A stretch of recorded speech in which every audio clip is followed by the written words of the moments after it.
Tocho sambo pa gyu trashi pa tuche tempe chinle yar ngoda pege drolor tsampe tse parche pande lame shabla solvade Oma Guru Vajradhara Sumati Munisha Sanekar Utta Vardanya Shri Bhadra Varsa Manya Sarva Siddhi Hum Hum Oma Guru Vajradhara Sumati Munisha Sanekar Utta Vardanya Shri Bhadra Varsa Manya Sarva Siddhi Hum Hum Oma Guru Vajradhara Sumati Munisha Shri Bhadra Varsa Manya Sarva Siddhi Hum Hum Pakyuke Kudanda Gilu Pakyuke Sundanda Ginga Pakyuke Tukdanda Giyi Chikto Chingi Alo Makyuke Kudan Makyuke Sundanda Ginga Makyuke Tukdanda Giyi Yerme Chikto Chingiolo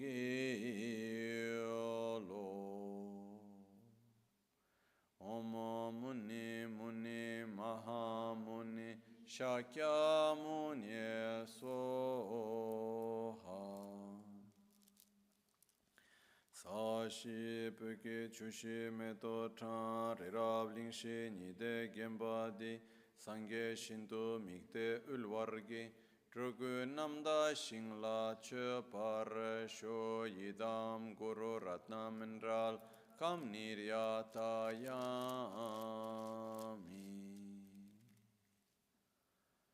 Sangye Chedan Tsoge Chonam La Chanchu Pardo Dani Kyapsu Chi Dagi Jinso Gibe Sonam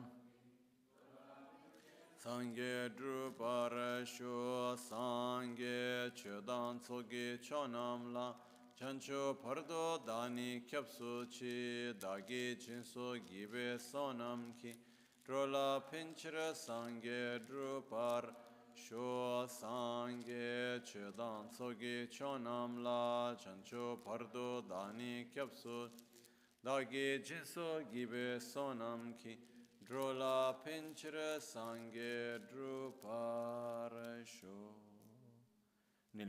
In the Buddha, Dharma, and Sangha, I take refuge until enlightenment. With the practice of generosity and the other perfections, may I obtain Buddhahood for the benefit of all sentient beings. In the Buddha, Dharma, and Sangha, I take refuge until enlightenment. Through the practice of generosity and the other perfections, may I attain Buddhahood for the benefit of all sentient beings. Namo ya lhaye ke da ludan jinke druda dami kenam dan druwa kunge janam chi tsampa tamje ke tu dagi chöten to.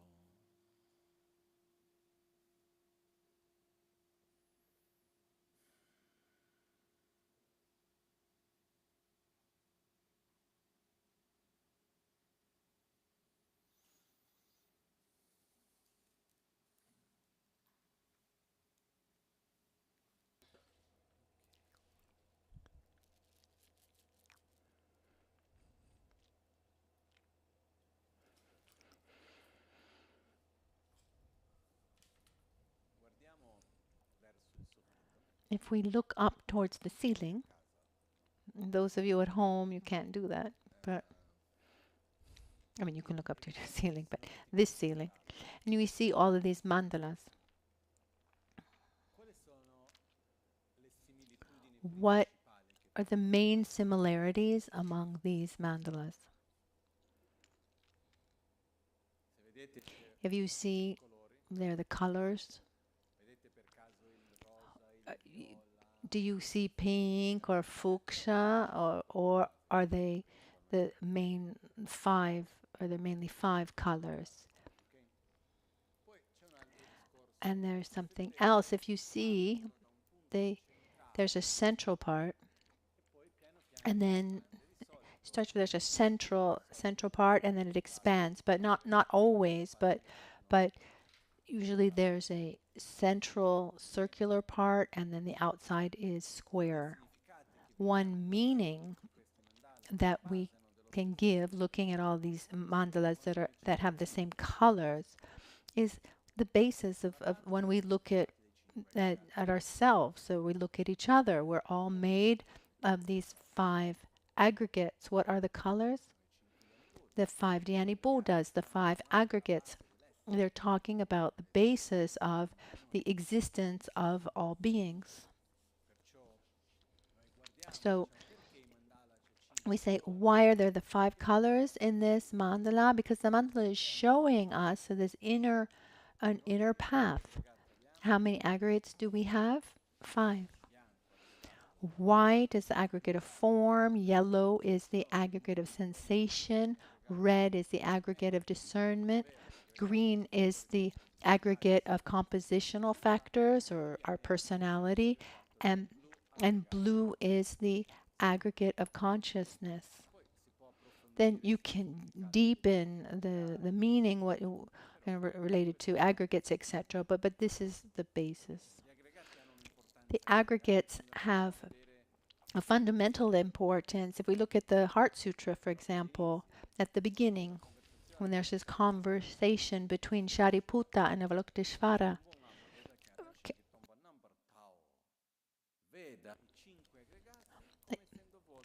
see the 5 aggregates as being empty of inherent existence. He doesn't say all phenomena. No, he starts with the 5 aggregates because they're the basis of the existence of the self. So the mandalas, even from that, if we look at a mandala, we can see something really and understand something important. That the mandala is talking about us, is talking about our 5 aggregates, and it's a process of the transformation of the self that we can see in the mandala. There's an external part of the mandala that makes reference to the most coarse, gross part of beings. And as we get closer to the center, we go to the more subtle aspects, the more subtle aspect. Here in the center, we have the mandala of Borobudur that Lama Gangchen called the ocean of mandalas, because Borobudur has a special characteristic, just like self-healing, the fact that it is the mandala of the 5 Dhyani Buddhas, but actually all mandalas are the mandalas of the 5 Dhyani Buddhas. There is no mandala that is not the mandala of the 5 Dhyani Buddhas, but there are aspects, manifestations that are different traits, characteristics, emphasis is given in different parts. This one, the one of Vajragini is quite particular. Here there are others that are similar, like Yamantaka, Heruka. These are the 5 Herukas. There's also Vajravegavan. I like that mandala very much over there. These are it's the mandala of the 16 Kadampa drops. The same colors. There's the mandala of Kala Chakra, 5 Dhyani Buddhas, but Kala Chakra is a little bit out of category because they're the 5 Dhyani Buddhas, but they have different colors. But there's and the sixth Dhyani Buddha is the union of all Vajradhara, but which is also in the self-healing, but here is called the 6th Dhyani Buddha. We have many mandalas, and each one is based on the 5 Dhyani Buddhas. I've never seen a practice of Vajrayana, a highest yoga tantra, that is not based on the 5 Dhyani Buddhas. So Borobudur, Lama Gangchen would say it's the mandala from which all mandalas emanate and then reabsorb back. That's why he wanted to have it here at the center. That's why at the center we have the mandala of Borobudur and all the other mandalas around. At the beginning, when we made the temple, Lama Gangchen said, let's put 108 mandalas. I said, oh, where am I going to find 108 mandalas? And he said, this is up to you to find them. And I have to say it was quite difficult. And I'd like to take advantage now. Is Fabio here? Fabio is this boy who's helping, serving here, working in the compa. It's I've been trying for a while to bring him to Albagnano, but he wasn't able. He's a professional photographer, so he had difficulty coming, but finally he's here. So many years ago, I when Rinpoche told me when we were making the temple, Rinpoche said on the ceiling, I want 108 mandalas, and on the walls, make automatic tankas.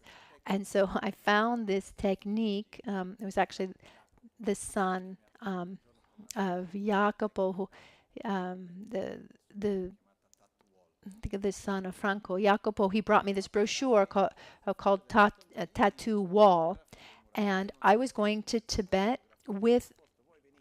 I asked Fabio if he would come with me. He's a professional photographer. But I said, please come to Tibet. At a certain point, I left him alone in the monastery of NgalSo Rinpoche at 5,000 meters, and he was there by himself 10 days, I don't know what it was, without speaking Tibetan. And he was there photographing all the walls, all the tankas of the monastery, and that's what we did in digitally. And then, if you look there, for example, there's the life of Buddha. That painting, actually, it was enormously difficult to photograph it. It's actually made of over 250 photographs. It's enormous, the original, and there's not enough room to actually go backwards to take the whole photograph. And then they make these beautiful paintings, and then they put a glossy protection above them. So trying to take a photograph with the flash, it was really difficult. And among these mandalas, so some of them I photographed myself, but Fabio photographed most of them, these 108 mandalas. And this comes from our central mandala of Borobudur. And from Borobudur, all the others emanate.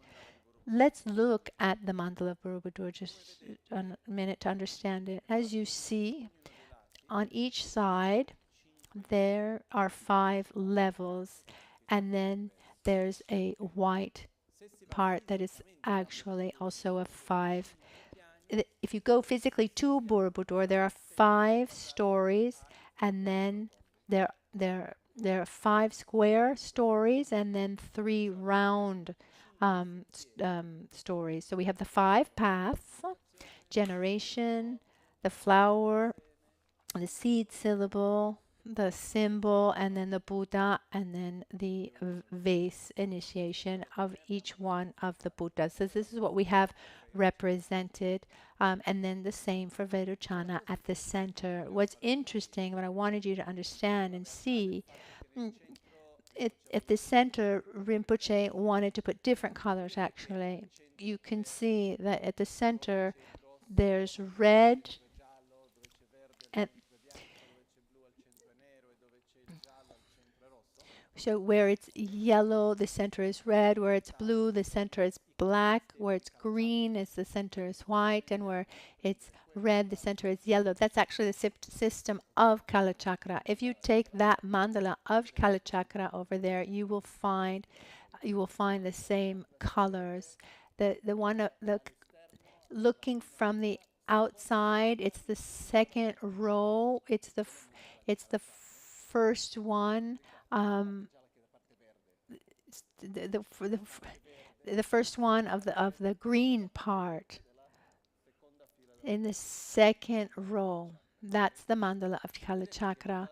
You can see that the mandala of Kala Chakra, you have red, white, green, and white. And if we look at Borobudur, at the central part, they're the same. yellow, red, black, and white, because that central part is mirrors also the system of Kala Chakra. Okay, the Tantra of Kala Chakra, it's one of the most complex um, topics, let's say, within Vajrayana Buddhism, and how it it takes into account all the astrology, the subtle body, winds, etc. But the point I wanted to mention was that circular part, you can see these small stupas. They're 32, 24, and 16. And then the central part is yellow. You can, where there's the central channel, you can see it, not see it. What does that all represent? The external part is the transformation of our being, the transformation of our qualities from a more grosser part. And when you get to the circular part, we are gradually going, growing more subtle. So from gross to subtle to very subtle. And and all mandalas have the same. I didn't want to talk about this today, but seeing that, like that, it came to my mind that it's important for us to realize that when we see a mandala, it's a map. I mean, what does it represent? It's a map. In the past, people didn't know how to read or write, but they understood symbols. Today, we know how to read, we know how to write, but but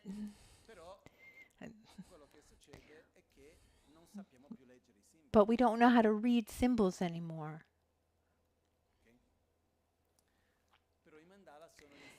The mandalas are symbols that show us a way, a path. And this path starts from a transformation that is more gross until we transform our body and mind on a very subtle level. And the center of the mandala, here in the center, is our central channel, represents our heart, the indestructible drop. Even within the center part of this mandala, it represents the indestructible drop, our very subtle body and mind. Well, why don't we have one practice, one mandala? Why are there so many different practices? Because all mandalas are based on the 5 Dhyani Buddhas, 5 aggregates, and they're different among them. We look at ourselves, we look around, we are made of 5 aggregates. We're different though.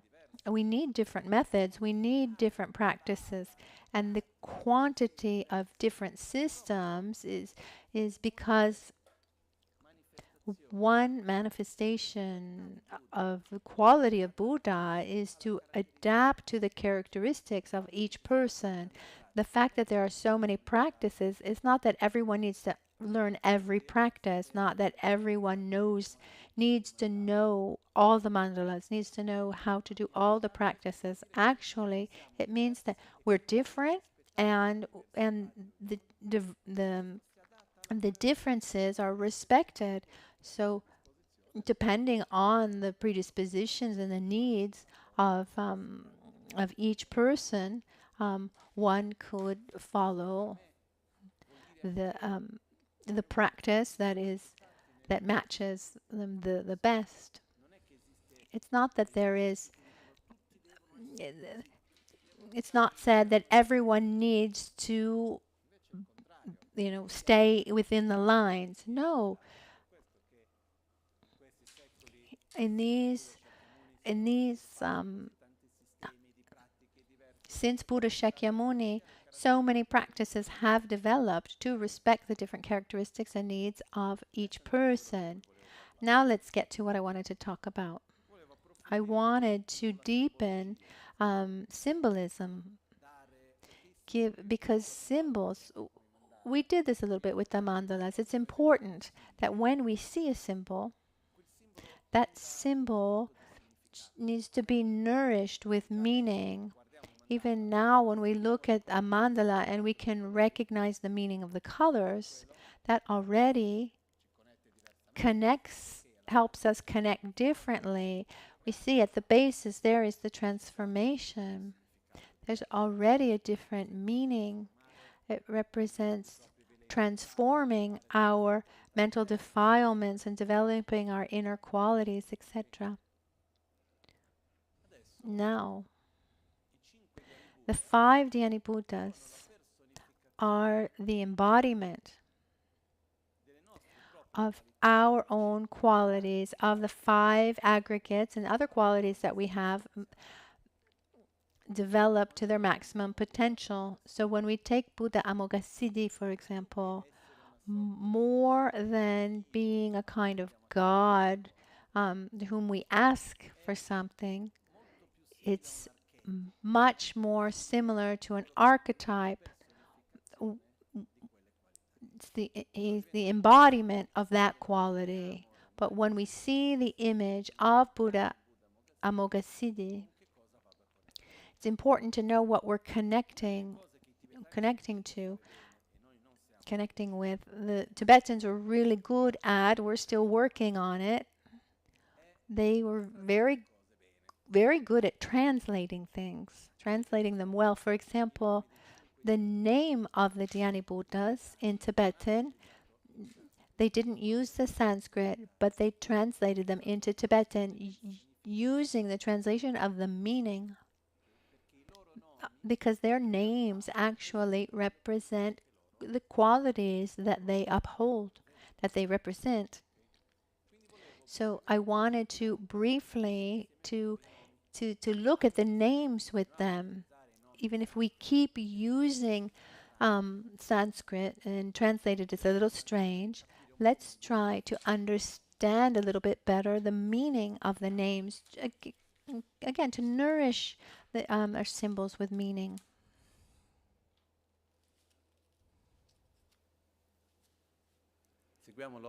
Let's follow the order.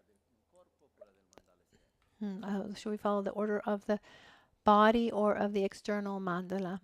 Let's start with Amoghasiddhi. I wrote something down here about the actual translation of the mantra, because the Tibetan used the translation of the mantra to give names to the 5 Dhyani Buddhas.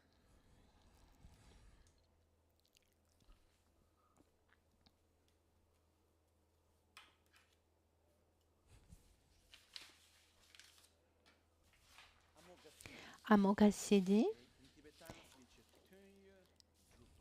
Tunya Drupa, Tunya Drupa can be translated as the he who obtains what he wants. Tun means meaning, and Nyen means having, and Drupa means realize. So it means the one who obtains, who realizes what he wants. You can also translate it Tuyun Drupa. Tun makes reference to what one wants, what the objectives that one wants, and it can also be translated as infallible success. A little bit strange to infallible Buddha, infallible success, Buddha of infallible success. It's difficult. What does it mean? The name, he who wins over, who realizes. This is this characteristic of Amoghasiddhi, is that he's the embodiment of the wind element and overcoming uncertainty, overcoming fear, the sacred action. So there's this aspect of realizing everything, total certainty, no more doubts. Everything that one does, one is successful at. So the idea, just the name of Amoghasiddhi is when you realize those qualities, then you have those you have those realizations. Siddhi means realization. Amogha siddhi, is a realization. Amogha, I don't know. It's your homework. Um, I imagine that siddhi is the tenyon, and drupa is is the realization. Maybe it's the opposite. Nyodrup usually is translated as CD. I wouldn't know how to compare it to Sanskrit, because from Sanskrit to Tibetan there are two types of translations: literal translations, and then there were translations of the meaning, like Buddha, for example. When they translated Buddha, they didn't use a literal translation, which would be the enlightened one. They translated it as Sangye, which is actually eliminate, develop. He who has totally eliminated every mental defilement and who has developed to all um, to all positive qualities to their maximum potential. Amoghasiddhi is he who realizes everything, this infallible success. And it gives an idea of the qualities that he has. Buddha Ratna Sambhava. Ratna is precious, jewel. Ratna in Tibetan, Rinchen. Rinchen, Lama Rinchen Dorje Khen. It's Rinchen.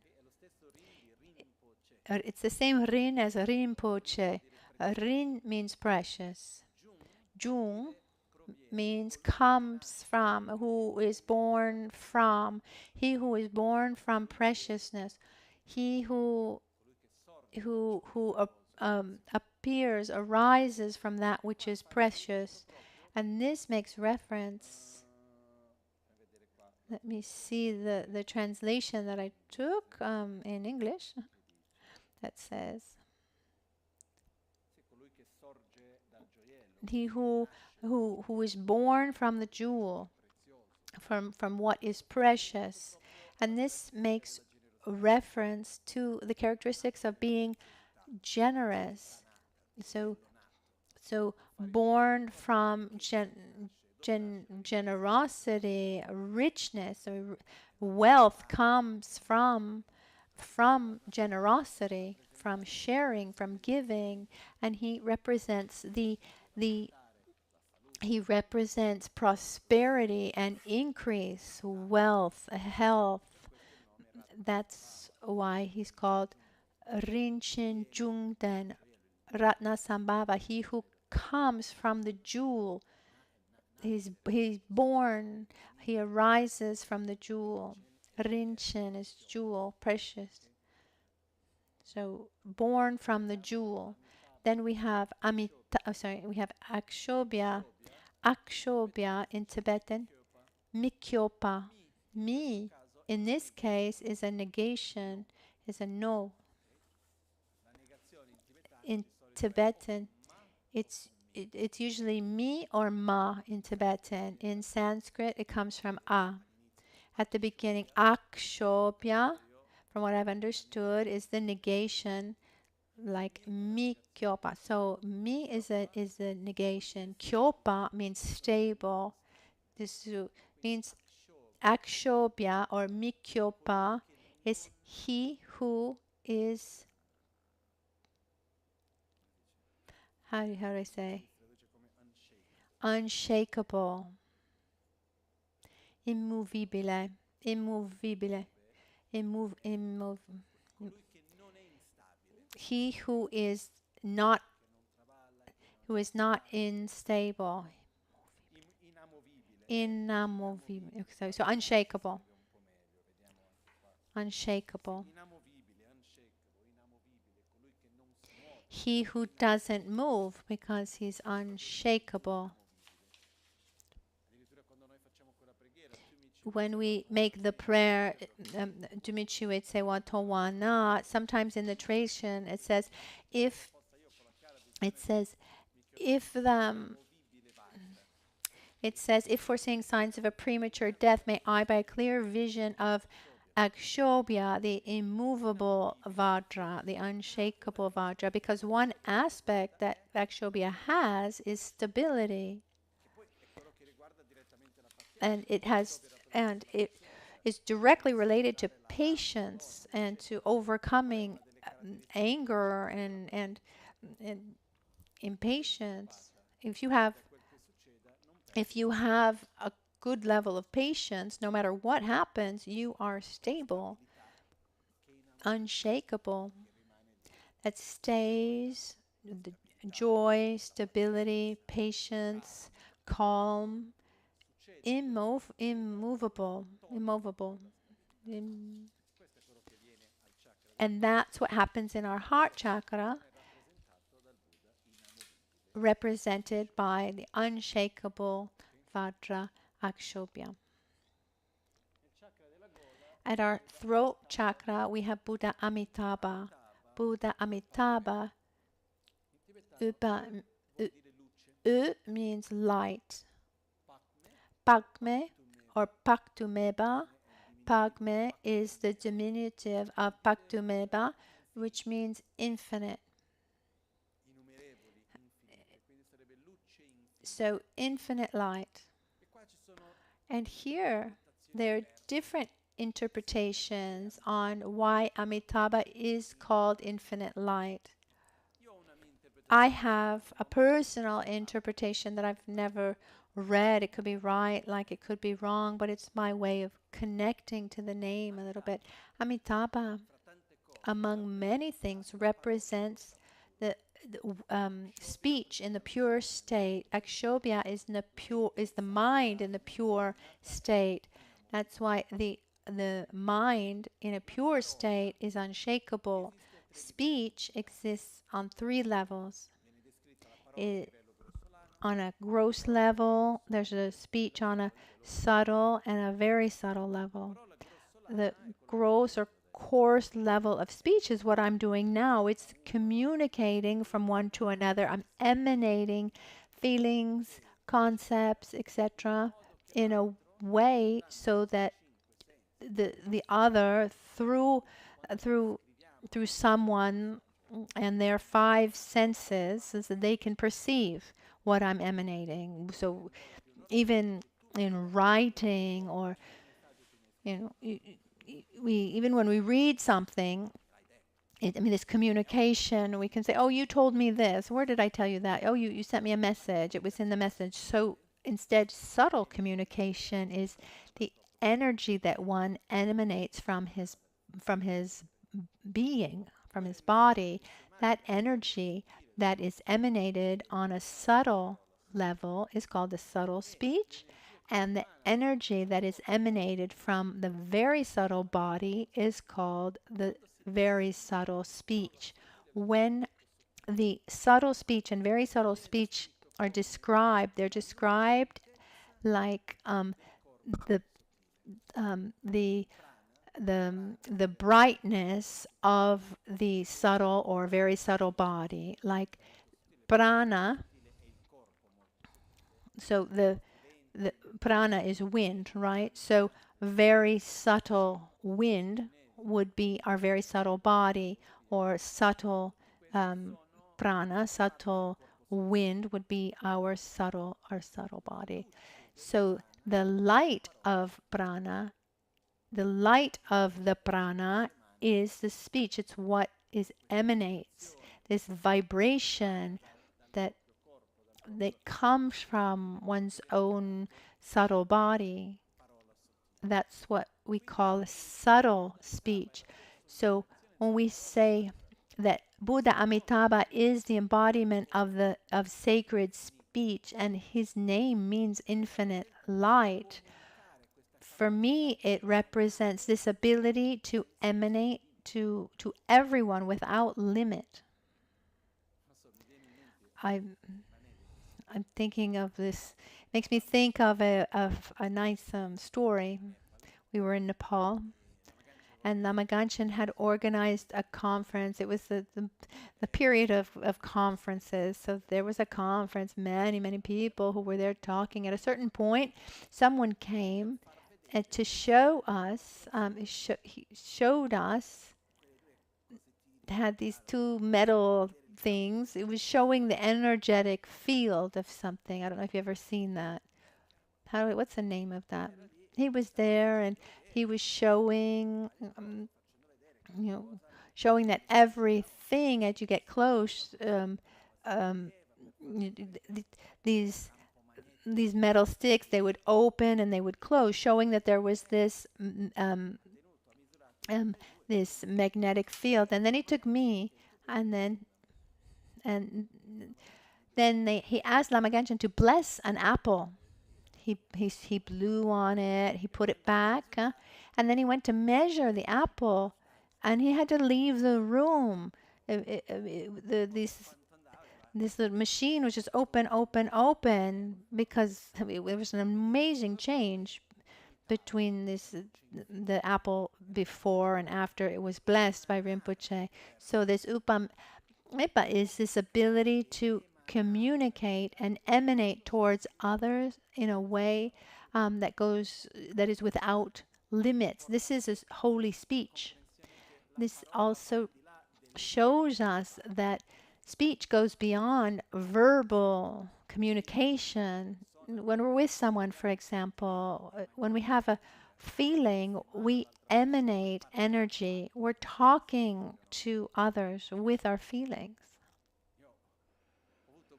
I had this dogs, for example, know how to perceive this very well. When you're with your dog, walking, for example, if you lose that moment, that bond, the attention towards the dog is gone. Instead, if you keep the attention, it's like an indivisible string between you. I heard this, a friend of the family, they have a child who's autistic, and said if you give him full attention, he's there for you. If you stop feeding him the attention, he's gone.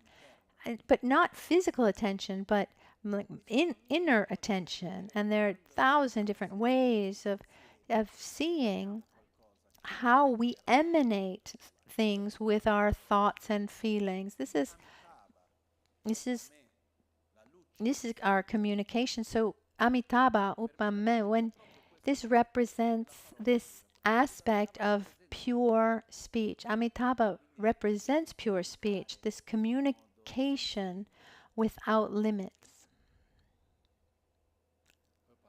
Upame. Then we have Buddha Vairochana. Buddha Vairochana is very interesting because he Nampar Nanse in Tibetan.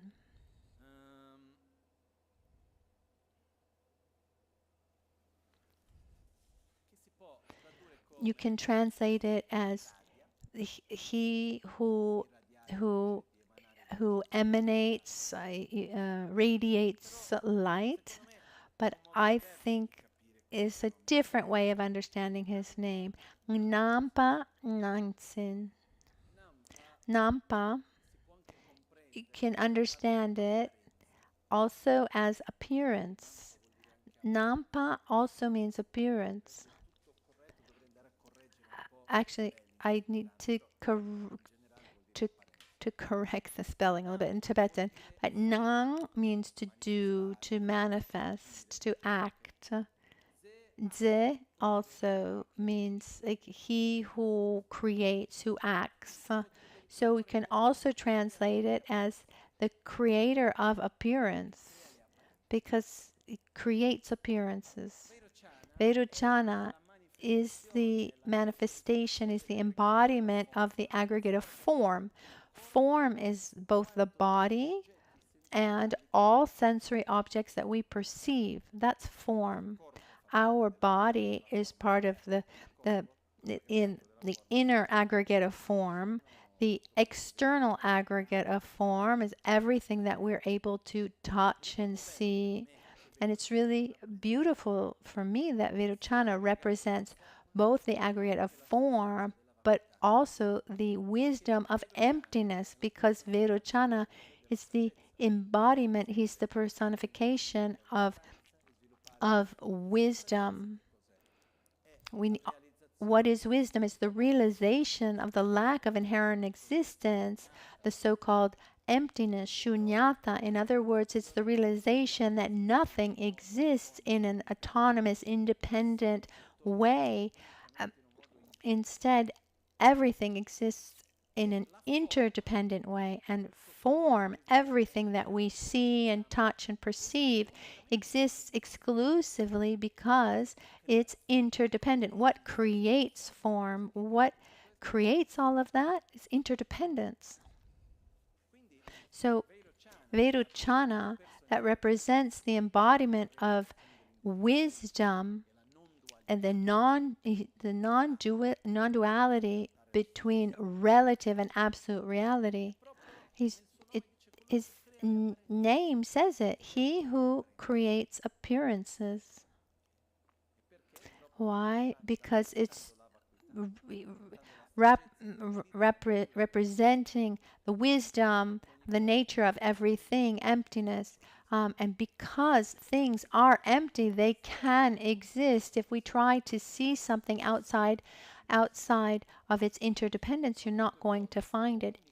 And you can find things, recognize things, point your finger and say it's there only within interdependence. If we take away the relationship, its interdependent relationship, it's not there. This is not what I wanted to talk about right now. To get into this is deep, but it's like like big and small. To say something easy, small exists, independence of the big one.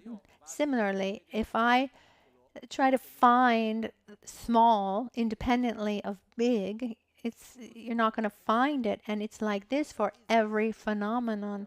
Everything exists within the context of its interdependence and the relationships that it has. If we try to see that phenomenon outside as if it were detached from all of that, we won't find it. So what creates appearance, everything we see and perceive, it's interdependence. And so Buddha Vairochana, the creator of appearance, is the actual manifestation of wisdom in a pure state, more evolved state. So when we see the names of the 5 Dhyani Buddhas, we have Amoghasiddhi, he who realizes, Amoghasiddhi, Tonyon Drupa, the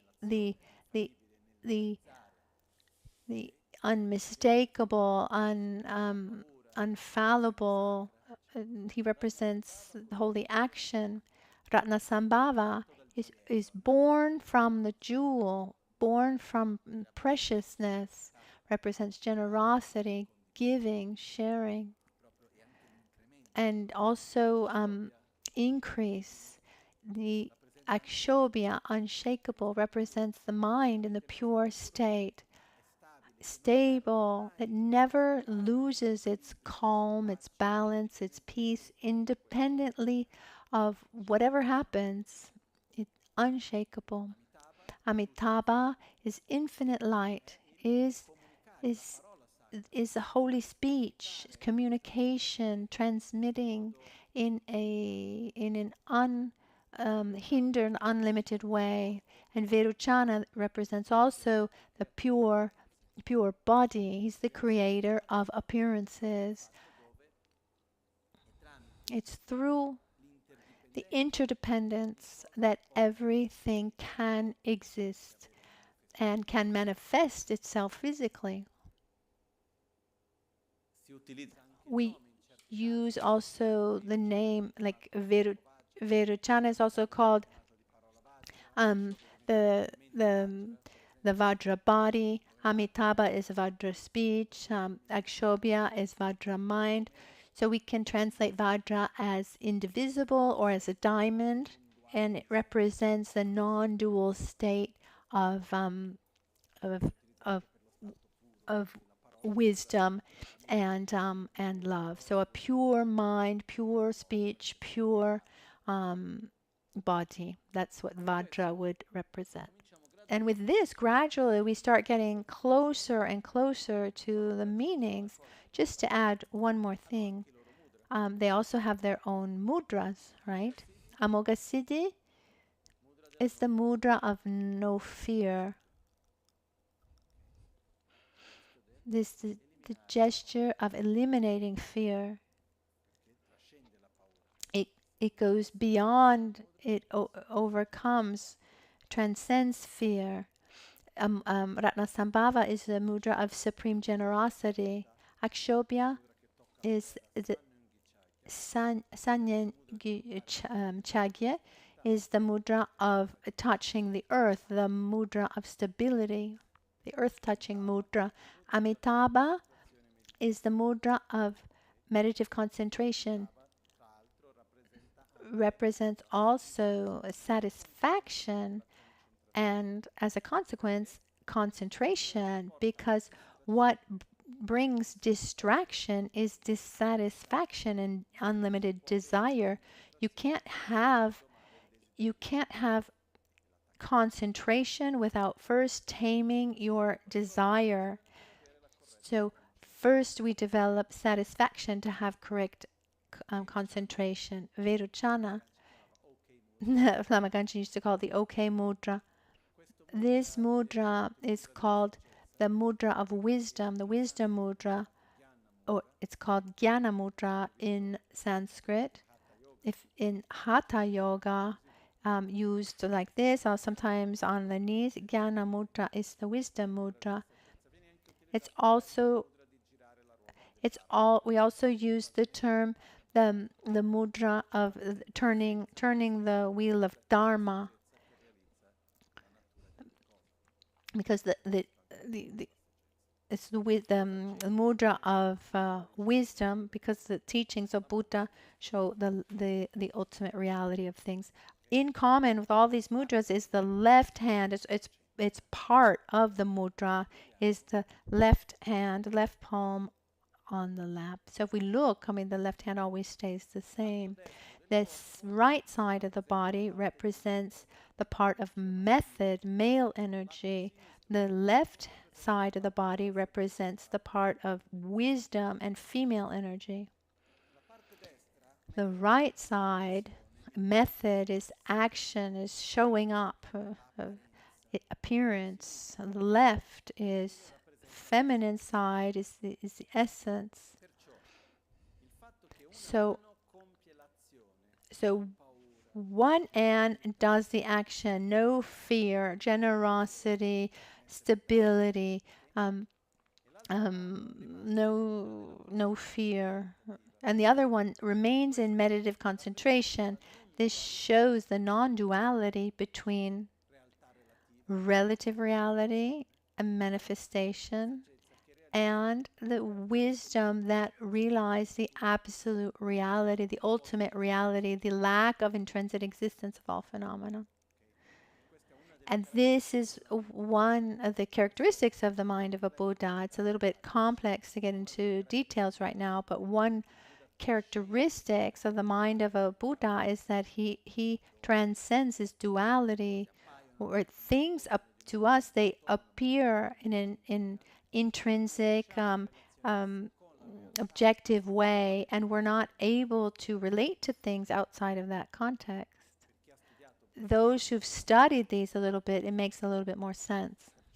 So the mudras, the two hands represent the balance between the male and the female energy, the showing, the seeing, the form, and also the essence. There are many, many meanings that we have when we look at the mudras. And little by little, we're going to nourish the mudras, the aspects, the colors, the names, we nourish them with meaning. So when we say, I am Amoghasiddhi, it comes with everything that we have attributed to Amoghasiddhi. Okay, it's time for our dedications.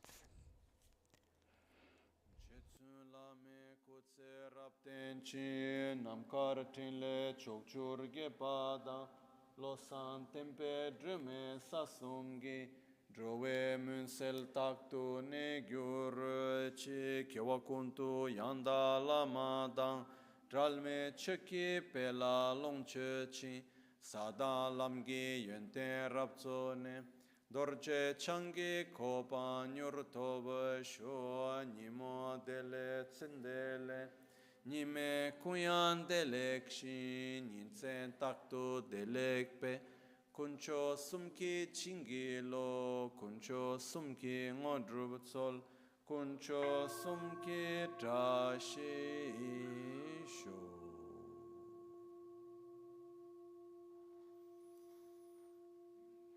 Volevo fare un ringraziamento. I'd like to thank. In these days, I didn't do it.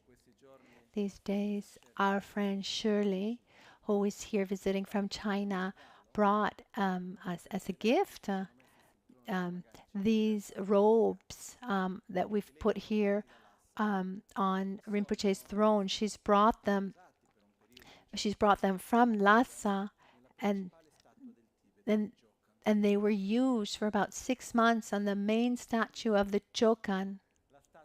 So the statue from the Chokan statue.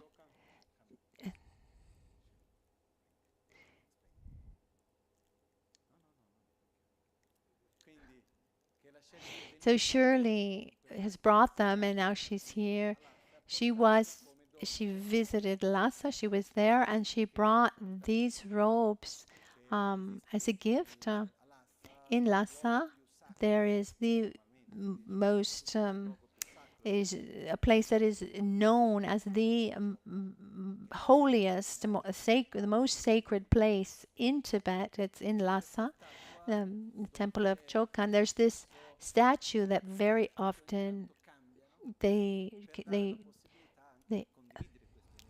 change. They can change the clothes. It's very difficult to get something like that. It's to share the energy. On both sides, there's the part that represents Vajrayana Tantra and also the part that represents the Sutra. So the brocade represents the Tantra, and then the yellow part represents the Sutra. So we thank her deeply for having brought this gift. I just wanted to thank. Before I thanked Fabio, who wasn't there. The photos that we see, he took them. We re-elaborated them digitally, but he's the one who physically took those photographs. At the time, I think it was a once-in-a-lifetime experience, not easy. This monastery, it was maybe around it was in the middle of August, the hottest month of the year, and it was snowing. So it wasn't the easiest of places. And so most of the images that you see here in the temple come from that monastery. And thanks to Fabio.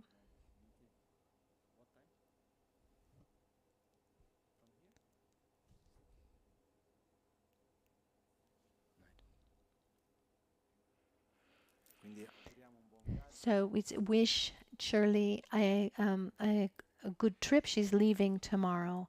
Thank you, everyone. We'll see you tomorrow morning at 7. Thank you. And thank you, Fabio.